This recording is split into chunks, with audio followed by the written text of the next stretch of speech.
పొందేటువంటి ఈ రూపం, ఆయనలోంచి విస్ఫోటనం పొందిన ఈ శక్తి, ఆయనలోంచి వచ్చిన ఈ అనుగ్రహమే లక్ష్మి. కాబట్టి కామప్రదా భగవతోపి, ఎంత పెద్ద మాట వేస్తారో చూడండి. అపి అంటారు. అపి అంటే కూడా. ఎవరికి? భగవతోపి, భగవంతుడికి కూడా. ఎవరు భగవంతుడు? శ్రీమన్నారాయణుడే. శ్రీమన్నారాయణుడి కోర్కె కూడా తీర్చగలిగినదై, మీరు ఇక్కడే ఒక మాట పట్టుకోవలసి ఉంటుంది. శ్రీమన్నారాయణుని కోర్కె కూడా తీర్చగలిగినదై అంటే శ్రీమన్నారాయణుడి కోరిక ఏమిటి? ఆయన స్థితికారుడు. స్థితికారుడంటే లోకంలో ధర్మమునకు హాని జరగకుండా చూడవలసిన వాడు. ఒక ఆయన పరమధర్మబద్ధంగా ఉన్నాడండి.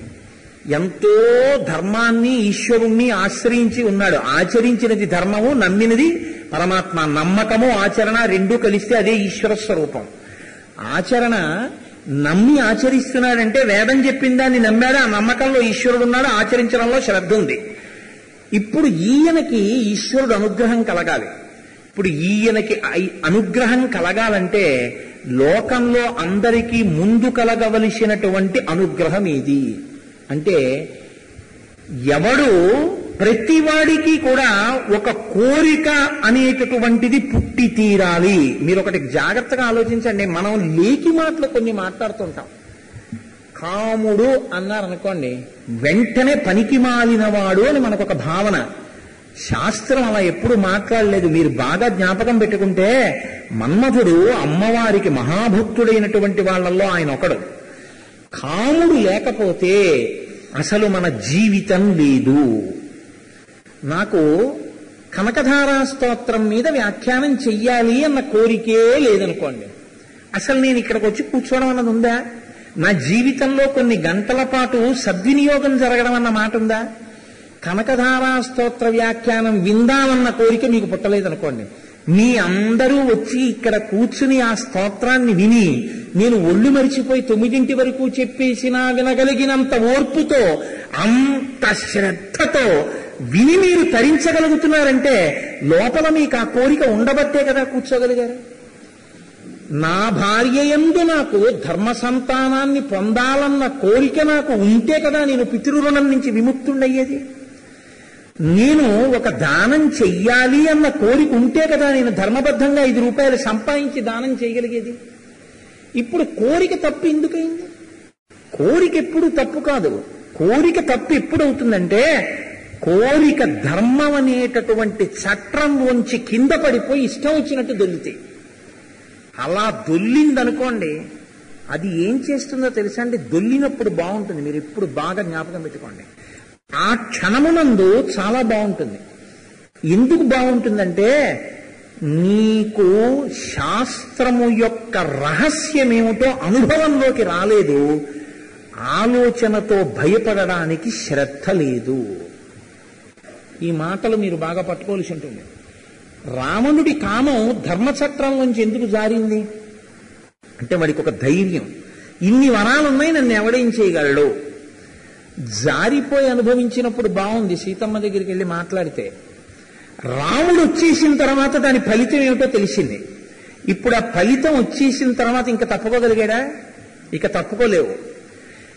రాముడికి కామం లేదా? రావణుడికి కామం ఉంది, రాముడికి కామం ఉంది. మీకేం సందేహం ఏం అక్కర్లేదు. అందులో లవకుశులు పుట్టారు కదండి రామావతారానికి. రాముడి కామం సీతమ్మయంది, రావణుని కామం మండోదరి యందు మాత్రమే కాదు, తనని కోరి వచ్చిన వారి యందే కాదు, తనని కోరకుండా నా వద్దు మహాప్రభో నన్ను నా భర్త దగ్గరికి పంపేయని ఏడిచిన స్త్రీని కూడా బలవంతంగా తెచ్చి అక్కడ పెట్టడంలో జారిపోయింది. ధర్మచట్రంలోంచి కింద పడిపోయింది. ఎప్పుడు పడిపోయిందో అప్పుడది అప్పటికి బాగుంటుంది. ఇది మీరు ఎప్పుడు బాగా జీవితంలో జ్ఞాపకం పెట్టుకోవలసిన విషయం. అప్పటికి బాగున్నది అప్పటికి బాగుండడం కాదు, ఆ తర్వాత మాత్రం ఒక రోజు వస్తుంది. ఆ రోజు నుంచి మళ్లీ నీ జీవిత పరిసమాప్తము వరకు నువ్వు కళ్ళొత్తుకునింటూనే ఉంటావు. ధర్మచట్రంలోంచి జారిపోయినటువంటి కామం వల్ల. అది దేని వల్లైనా కావచ్చు. నేను అన్నాను కామం అన్నానంతే, నేనేమి ఇంకో మాట అనలేదు. అర్ధ సముపార్జన యందు ధర్మ వ్యతిరిక్తమైన కామమైన ఒకనాడు కట్టి కుడిపేస్తుంది, ఏమి సందేహం లేదు. వ్యయమునందు ధర్మ వ్యతిరిక్తమైన కామమైన, నేను ఎవ్వరి దగ్గర 5 రూపాయలు లంచం పుచ్చుకోలేదండి, నాకున్న డబ్బే నా ఇష్టం వచ్చినట్టు ఖర్చు పెట్టాను, ధర్మచట్రంలోంచి జారిపోయింది నీ వ్యయం. నేను గుర్రపందాలకు వెళ్ళాను, లేకపోతే నా దగ్గర డబ్బుంది, నేను పేకాడాను, నా దగ్గర డబ్బుంది, నేను స్పష్టంగా మాట్లాడేస్తున్నాను ఇవాళ, ఏమి దాపరికం లేకుండా. ఎందుకంటే ఈ మాటల వలన లోకానికి పనికొస్తుంది కాబట్టి నేను మాట్లాడుతున్నాను, లేకపోతే ఆ మాట నా నోటి వెంట ఉచ్చరించను కూడా. డబ్బుంది, నేను తాగి తందనాలాడాను, నేనెవరి దగ్గర పట్టుకురాలేదే డబ్బు, నేనెవరిని హింసించలేదే, తప్పే. నీ దగ్గర ఉన్నటువంటి అర్థము ధర్మమన్న చట్రంలోంచి కింద పడిపోయింది. ఇప్పటికి బాగుంది, నీకు మంచి చెప్పినప్పుడు వినడానికి నచ్చదు, నచ్చకపోతే అహంకారంతో ఎదురు తిరిగి చాలా మంది బాగుపడ్డాన్ని కూడా నువ్వు ఒక రోజున అంగీకరించలేక తిరగబడతారు మహాత్ముల మీద.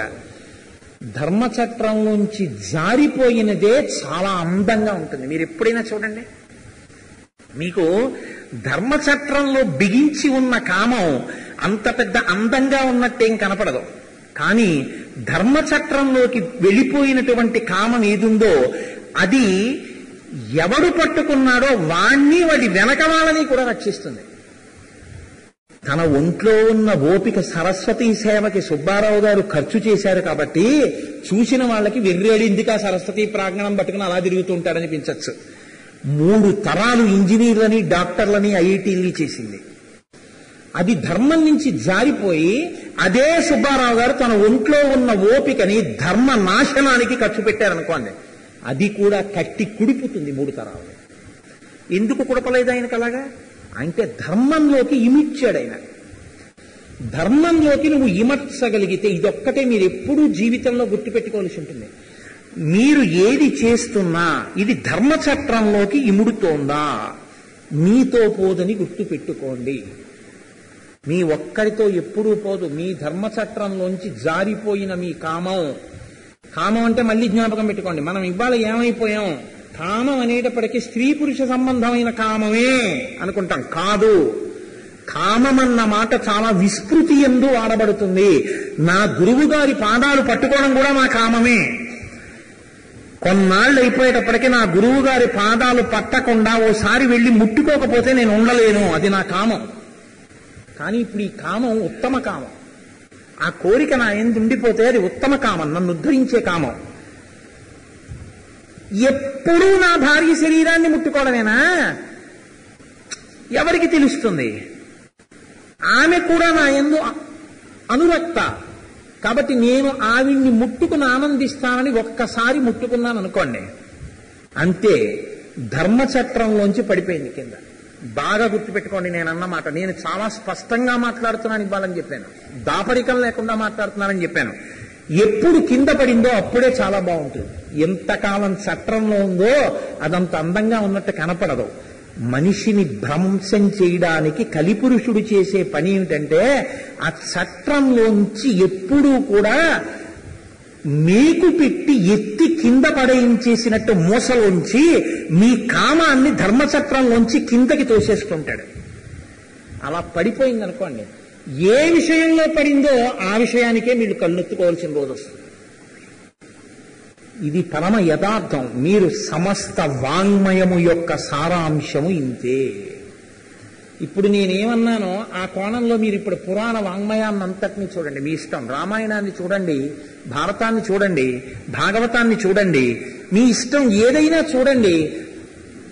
ధర్మమన్న మాటలోకి వెళ్ళిపోతే, అందుకే ఈ ధర్మము అన్న మాటకి సమానమైనటువంటి అనువాదమును చెప్పగలిగినటువంటి మాట ఇంగ్లీష్ భాషకి లేదు.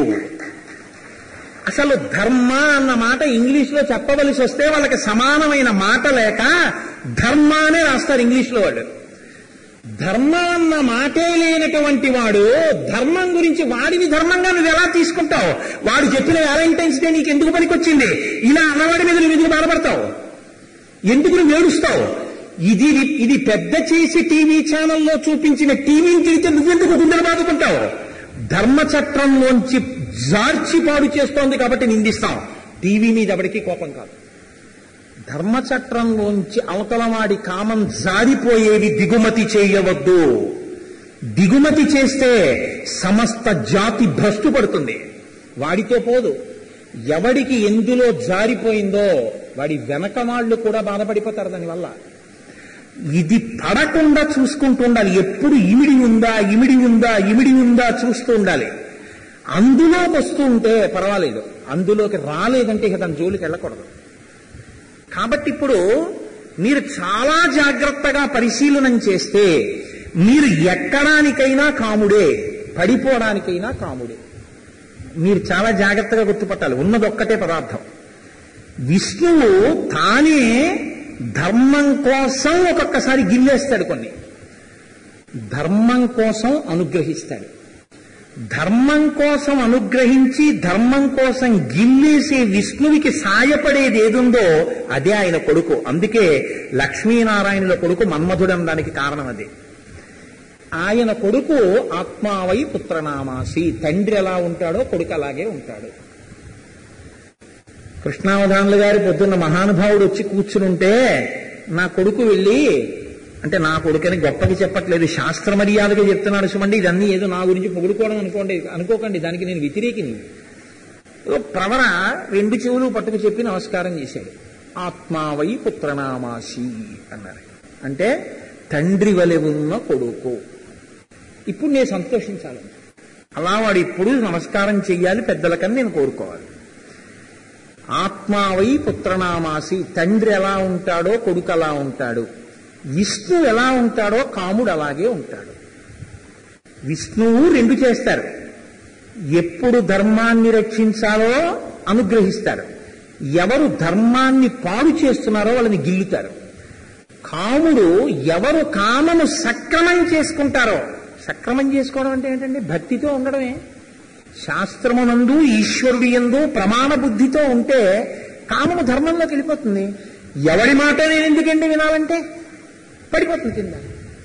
కాబట్టి కాముడు ఎక్కడానికి పనికొస్తాడు, కాముడు పడిపోవడానికి పనికొస్తాడు. ఎక్కడానికి పనికొచ్చాడు హనుమతి, పడిపోవడానికి పనికొచ్చాడు రావణుడికి.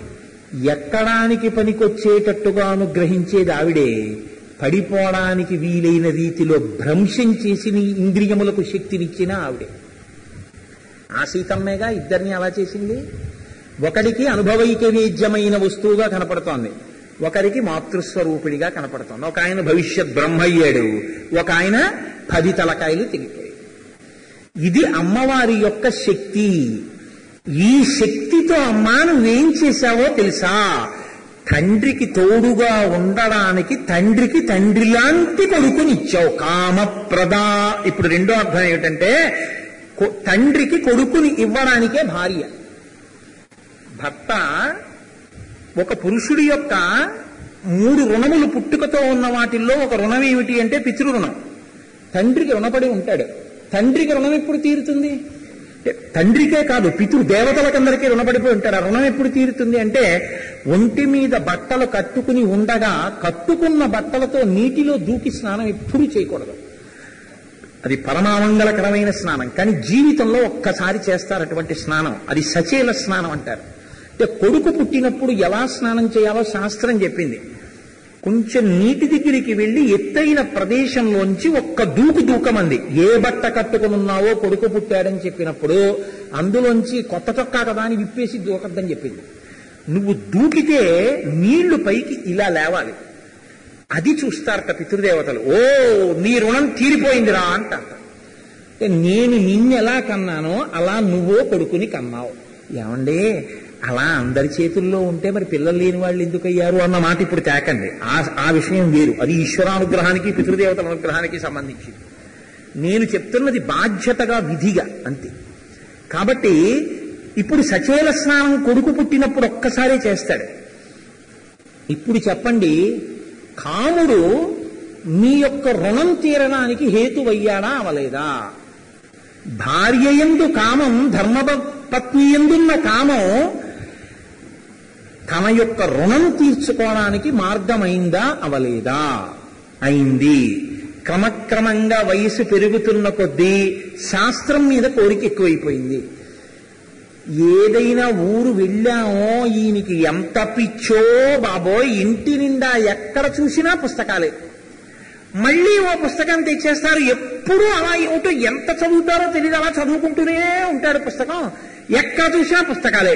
ఎప్పుడు చూడండి ఆ పుస్తకాల దగ్గరికి వెళ్ళేదో ఇది ఇలా చూస్తాడు, నిలబడుతుంటాడు, ఇది ఇలా తిప్పుతుంటాడు, ఇలా చదువుతుంటాడు, ఏమిటో పొంగిపోతుంటారు, ఏమిటో ఈయనకి వెర్రంటుంది.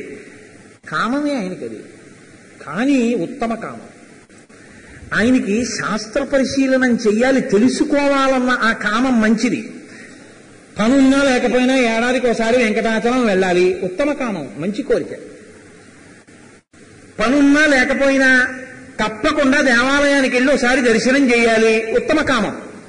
ఇప్పుడు ఈ కామం అన్న దాన్ని లోకంలో ఇస్తే ఏమైందో తెలుసా అండి? విష్ణువుకి రక్షించడం, విష్ణువుకి తినేయడం తేలికైపోయింది. ఎందుకో తెలుసా అండి? పాపం తొందరగా పండిపోవాలంటే మార్గం ఏమిటో తెలుసా? ఎక్కువ యుద్ధం ఏం చెక్కర్లేదు, వాడి చోవ వాడి తెచ్చేసుకుంటాడు, వాడి పాపం వాడే పండించేసుకుంటాడు. ఇదేగా హనుమ చెప్పారు సుందరకాండలో. వాడు ఎన్ని పనికిరాని మాటలున్నాయో అన్నీ సీతమ్మతో మాట్లాడి తన పాపంతో తాను పండించుకుని తాను చచ్చిపోవడానికి తానే సిద్ధపడ్డాడు రా అన్నాడు. ఇప్పుడు కాముడేనా వాడి చచ్చిపోవడానికి కారణమయ్యాడు? యథార్థానికి కాముడే. కాబట్టి విష్ణువుకి సాయపడుతూ ఉంటాడు. తండ్రికి సాయపడే కొడుకై ఉండాలని భార్య కోరుకుంటుంది ఎప్పుడు. కాబట్టి కామప్రదా, కాముణ్ణి ఇచ్చింది విష్ణువుకి. కానీ ఈ మాట నేను అన్నప్పుడు మళ్ళీ మీకు ఒక అనుమానం వస్తుంది. అప్పుడు ఈశ్వరుడికి కూడా మనలాగే శారీరక కామమే ఉంటుందా? ఒక్కనాటికి ఉండదు. ఎందుకో తెలుసా అండి? కేలిలోన విలస దృగ్జాల సంభూతనామా కంజాత భవాండ కుంభకు అంటారు పోతన గారు. ఈశ్వరుడి శక్తి అంతా ఏమిటంటే ఈక్షణ శక్తి. ఆయన చూపులతోనే చేస్తాడు ఏదైనా. ఆయనకి ఇంకొకటి అక్కర్లేదు ఆయనకి. కాబట్టి ఆయన లోపల అనుకున్నట్ట, పాపం ధర్మం ధర్మంగా నిలబడి అధర్మం వైపుకి వెళ్ళిపోయేవాడు బాగా తొందరగా పడిపోవడానికి నాకు సాయపడే కొడుకు ఉంటే బాగుండు అనుకున్నట్ట. అలాంటి కొడుకుని ఇచ్చేసింది. ఎలా ఇచ్చేసింది? ఆయన అలాంటి కోరికతో ఆవిడ వంక చూసినప్పుడు అలాంటి కోరిక తీర్చేట్టుగా ఆయన కళ్ళల్లోకి కళ్ళు పెట్టి చూస్తే కాముడు పుట్టేశాడు. ఇప్పుడు ఆయన కోరిక తీర్చేటటువంటి తల్లిగా కాముణ్ణి ఇచ్చి విష్ణువు యొక్క పనిని సులభం చేసింది. ఇది తత్వాన్ని తీసుకొస్తున్నారు శంకరాచార్యుల వారు.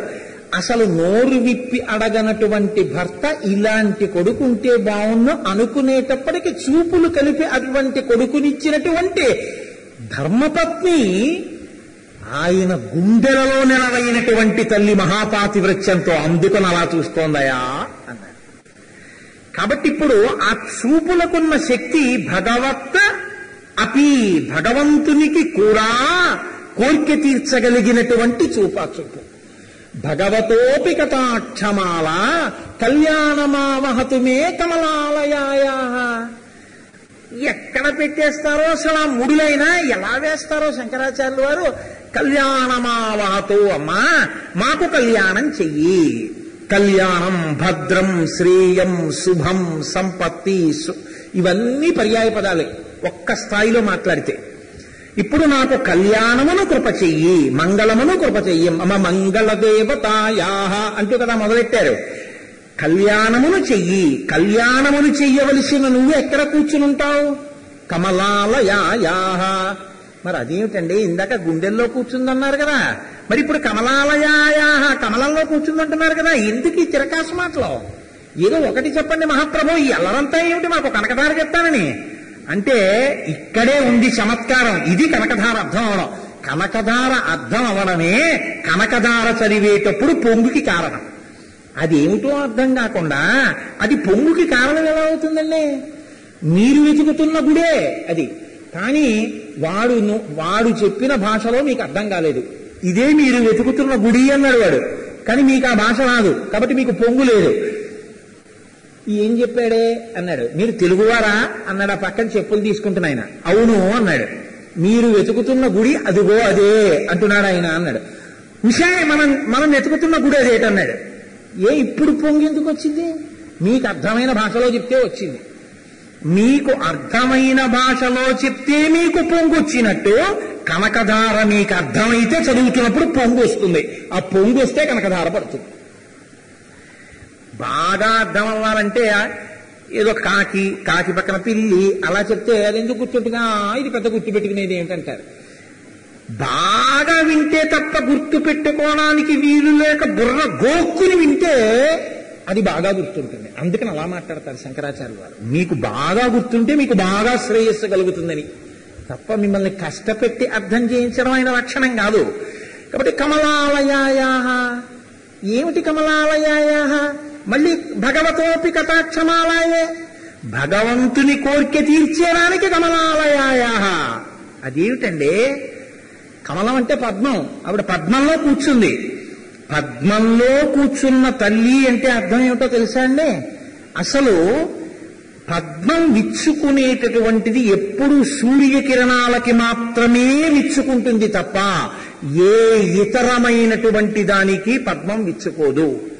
ఇప్పుడు సూర్యకిరణాలు పడితే విచ్చుకునేటటువంటి పద్మం ఇలా విచ్చుకుని ఇలా విచ్చుకుని ఇలా విచ్చుకుని రెక్కలు ఇలా కిందకొచ్చేటట్టుగా విచ్చుకుని లోపల ఉన్న దుద్దు బాగా కనపడేటట్టుగా విచ్చేసుకుంటుంది. ఇప్పుడు ఇంత విచ్చుకున్న పద్మంలా మీరు కూడా ఇప్పుడు నేను చూశానండి, బాగా విచ్చుకున్న పద్మం ఎలా ఉంటుందో అలా నేను కూడా విచ్చుకునేటట్టు చేస్తానని మొగ్గ తెచ్చి మీరు చేయండి, రేకులు విరిగిపోతాయి. ఒక్కనాటికి మీరు విచ్చుకునేటట్టు చెయ్యలేరు. అలా విచ్చుకోగలిగిన శక్తి తామర పువ్వులోనే ఉంది. ఆ శక్తి దేనికి ప్రచోదనం అవుతుందంటే ఒక్క సూర్యకిరణానికే ప్రచోదనం అవుతుంది. ఆ సూర్యుడే నారాయణుడు. ఆయన కోరిక తీర్చడానికి ఈ పద్మం విచ్చుకుంటుంది. అందుకని పద్మ బాంధవుడని ఆయనకి పేరు. ఆయనకు ఒక మర్యాద కట్టబెట్టింది పద్మం. ఆయన కిరణములకు నేను విచ్చుకుంటాను, ఆయన అస్తమిస్తే నేను ముడుచుకుంటాను. కాబట్టి ఇప్పుడు విచ్చుకుంటోంది. ఈ విచ్చుకోవడం అంటే ఏమిటో తెలుసా అండి? సృష్టి లేనప్పుడు సృష్టి అంతా ఈశ్వరుడిలోకి వెళ్ళిపోయి వటపత్రశాయిగా ఆయన పడుకుని ఉంటే ఒక మర్యాకు మీద నీటిలో పడుకుని కరారవిందేన పదారవిందం అంటారు లీలాసుకుడు. కాలి బొటనవేలు తీసుకుని తన నోట్లో పెట్టుకు చీకుతూ పడుకుంటాడు. అంటే తనలో తాను ఆనందం అనుభవిస్తూ బయట సృష్టి లేక నీటి మీద తేలుతూ సమస్తం లయం చేసేసినటువంటి నారాయణ స్వరూపంలో మళ్లీ సృష్టి చెయ్యాలన్న కోరికగా అమ్మవారు ప్రవేశిస్తే అప్పుడు మళ్లీ ఆయన నారములు నీటి యందు సృష్టిని ప్రారంభించి నామరూపాత్మకమైనటువంటి విశ్వమును సృష్టించి విష్ణువే విశ్వమవుతాడు. అదే విశ్వం విష్ణు అని విష్ణు సహస్రం ప్రారంభమవుతుంది. ఇప్పుడు ఆయనలో ముందు సృష్టి చేసే కోరికగా వెళ్ళి సృష్టిగా విచ్చుకుంటున్న పద్మం ఏదుందో అదే అమ్మవారు. కాబట్టి కమలాలయాయాహ. ఏమండి ఇది బానే ఉంది, పోని మీరు చెప్పింది మాకు ఎందుకు వచ్చిన గొడవ? అంతవరకు బాగుంది, కానీ ఇప్పుడు మాకేమిటి ప్రయోజనం దానివల్ల అంటే ఒక పెద్ద ప్రయోజనం ఉన్నది. ఏమిటో తెలుసా అండి? మీ హృదయంలో ఉన్నటువంటి పద్మం కూడా విచ్చుకోవలసి ఉంటుంది. మీ హృదయం అనేటటువంటి పద్మం ఒకటి ఉంది. ఈ పద్మానికి ప్రయోజనం ఏమి? పద్మం సంతోషించేది ఎప్పుడు అంటే తేనెటీగ వచ్చి దాని మీద వాలాలి, లేదా సీతాకోక చిలుక వచ్చి వాలాలి. పద్మం ఎక్కడ పుడుతుంది మీరు బాగా గమనించండి.